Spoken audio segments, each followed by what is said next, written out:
अपने घर को कौन मेंटेन करके रखना नहीं चाहता है।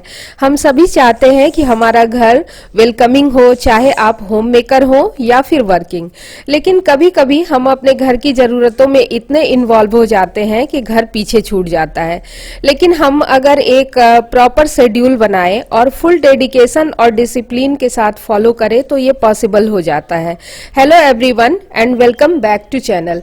और इसी क्रम में आज मैं शेयर कर रही हूँ कि कैसे 60 मिनट निकालकर आप भी अपने घर को हमेशा वेलकमिंग बना करके रख सकते हैं और साथ ही साथ आपका घर खूबसूरत तो लगेगा ही और खुद आपको भी अपने दिल से तसल्ली मिलेगी कि हमारा हर चीज ऑर्गेनाइज है और साफ सुथरा है। तो चलिए फिर देखते हैं कि इस 60 मिनट पावर आवर में मैं क्या क्या करती हूँ।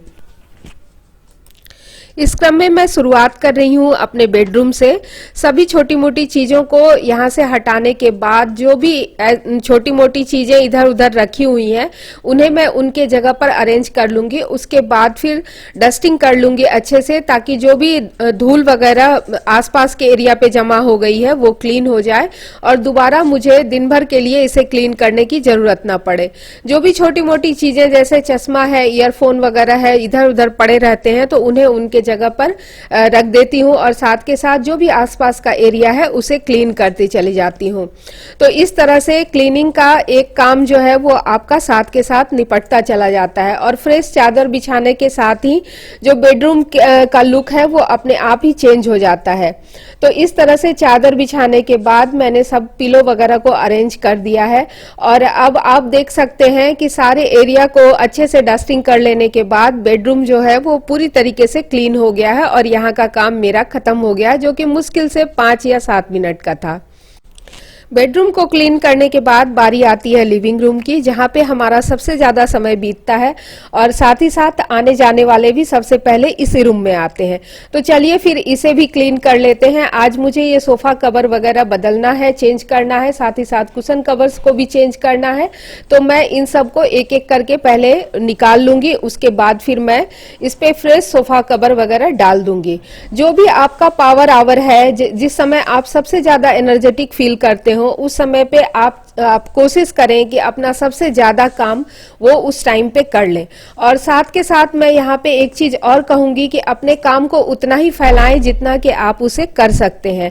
जरूरत से ज्यादा वर्कलोड ना लें और साथ के साथ अपने काम को अपने हिसाब से करें जिसमें आप कंफर्टेबल फील करते हो। ऐसा नहीं कि किसी को देख करके या किसी के रूटीन को फॉलो करके नहीं। आपका रूटीन आपका है और आप उसे अपने अनुसार एडजस्ट कर सकते हैं।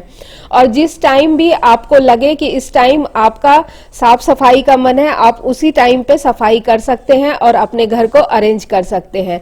और सबसे ज्यादा है कि जो भी पावर आवर है आपका, उसमें आप एक मल्टीटास्किंग की तरह काम करें तो आप देखेंगे कि आपका बहुत सारा काम एक छोटे से समय में निपट जाएगा। तो यहाँ पे मैंने एक सोफा रग डाल दिया है जो कि अभी विंटर्स में बहुत अच्छे होते हैं और कंफर्टेबल होते हैं।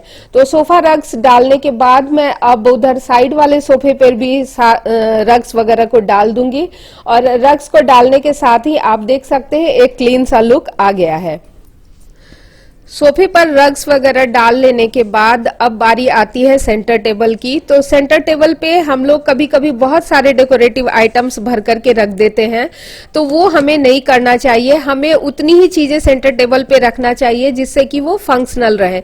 जरूरत की कुछ चीजें जो हैं बस वो वहां पे रहनी चाहिए। हाँ, अगर कोई फेस्टिवल वगैरह है उसके हिसाब से अगर आप डेकोरेट करते हैं तो वो अलग बात है। तो इस तरह से मैंने यहाँ पे बहुत ही कम चीजें रखी हैं, बस एक डेकोरेटिव पीस है और साथ के साथ रिमोट वगैरह कुछ छोटी मोटी चीजें हैं जो मुझे हमेशा यहाँ पे जरूरत पड़ती हैं। और उसके बाद मैं इसे भी एक अच्छा सा वाइप दे दूंगी ताकि ये क्लीन हो जाए और इस पे जो भी धूल वगैरह है वो निकल जाए। ऊपर के टेबल के सरफेस को साफ करने के साथ साथ नीचे के एरिया को भी इग्नोर नहीं करना चाहिए, क्योंकि उस पर भी ढेर सारा धूल वगैरह इकट्ठा हो जाता है। तो साथ के साथ मैं उसे भी क्लीन कर लेती हूँ जिससे एक नीट और टाइडी लुक नजर आता है। और उसके बाद सेंटर टेबल तैयार हो गया है और साथ ही साथ जो भी ये आर्टिफिशियल प्लांट वगैरह मैंने रखे हैं तो मैं उस पे भी जो डस्ट वगैरह जमा हो जाती है 2 दिन 3 दिन में मैं उसे क्लीन क्लीन कर लेती हूँ, जिससे कि एक बहुत ही साफ सुथरा सा लुक निकल करके आता है। और जब भी धूल वगैरह बहुत ज्यादा हो जाती है घर में तो एक भारीपन सा आ जाता है, जैसा मैंने महसूस किया है, और फिर मुझे अजीब सा फील होता है। तो मैं इन छोटी छोटी चीजों को ध्यान रखती हूँ और इसे क्लीन करती रहती हूँ, जिससे कि कम सामान में भी मेरा घर बहुत ही खूबसूरत लगता है देखने में। आपके पास कितने सारे डेकोरेटिव आइटम हैं ये मायने नहीं रखते हैं, मायने ये रखते हैं कि वो कितने फंक्शनल है और आप उन्हें कितना साफ सुथरा रखते हैं। जैसे यहाँ पे एंट्री वे पे एक डेस्क है, तो इसे मैं क्लीन कर लूंगी। ये देखने में तो ऊपर से बहुत साफ सुथरा लगता है, लेकिन आप देख सकते हैं कितने सारे धूल इस पर जमा हो जाते हैं। तो इसे मैं क्लीन करके फिर इस पे रनर डाल दूंगी, और साथ के साथ जो भी चीजें इस पे रखी हुई थी, और सबसे इम्पोर्टेंट आजकल के ये सैनिटाइजर ये एंट्री वे पे रहना बहुत जरूरी होता है, तो इसे भी मैं यहाँ पे प्लेस कर दूंगी। उसके बाद मैं ये टीवी वाले एरिया को भी क्लीन कर लूंगी, और क्लीन करने के साथ ही थोड़ा सा वाइप देने के साथ ही आप देखते हैं कि आपके घर का जो वाइब है वो ही चेंज हो जाता है, बिल्कुल अच्छी वाली फीलिंग आने लगती है सफाई होने के साथ ही। तो इस तरह से आप भी थोड़ा सा समय निकाल करके और थोड़े से डिसिप्लिन वे में अगर काम करेंगे तो आपका घर भी बिल्कुल साफ सुथरा रहेगा, और कभी भी आपको ऐसा नहीं लगेगा कि सफाई करना बहुत भारी भरकम काम है। अब बारी आती है किचन के इन बर्तनों की। तो बर्तन सूख गए हैं, तो इन्हें मैं इनके जगह पे रख दूंगी, ताकि फिर जो भी मुझे जरूरत हो मैं उसे वहां से निकाल सकूं, और ये काउंटर टॉप भी खाली हो जाए और आगे की कुकिंग में मुझे हेल्प मिले। अपने किसी भी चीज को अपने घर में, चाहे वो किचन हो या घर का कोई भी एरिया, चीजों को अपने जगह पे रखने से हमारा घर व्यवस्थित तो रहता ही है, साथ ही साथ हमें किसी भी सामान को ढूंढने में समय नहीं बर्बाद करना पड़ता है। तो इस तरह से अपने काउंटर टॉप के एरिया को मैं सबसे पहले क्लीन कर लूंगी, ताकि आगे की कुकिंग में मुझे काउंटर टॉप खाली मिले और मैं आसानी से अपना कुकिंग कर पाऊं।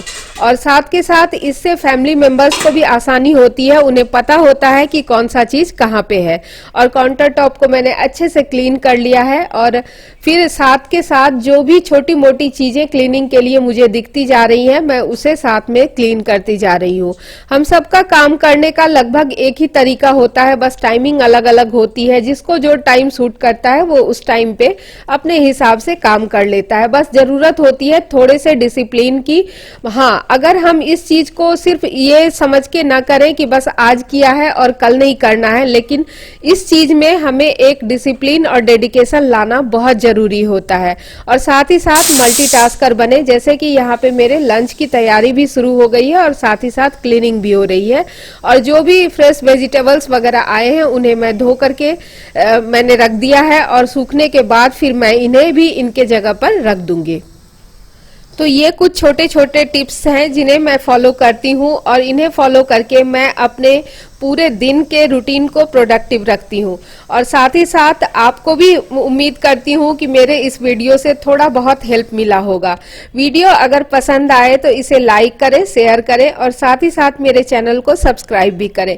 मिलती हूँ आपसे फिर किसी अगली वीडियो में, तब तक के लिए take care and bye bye.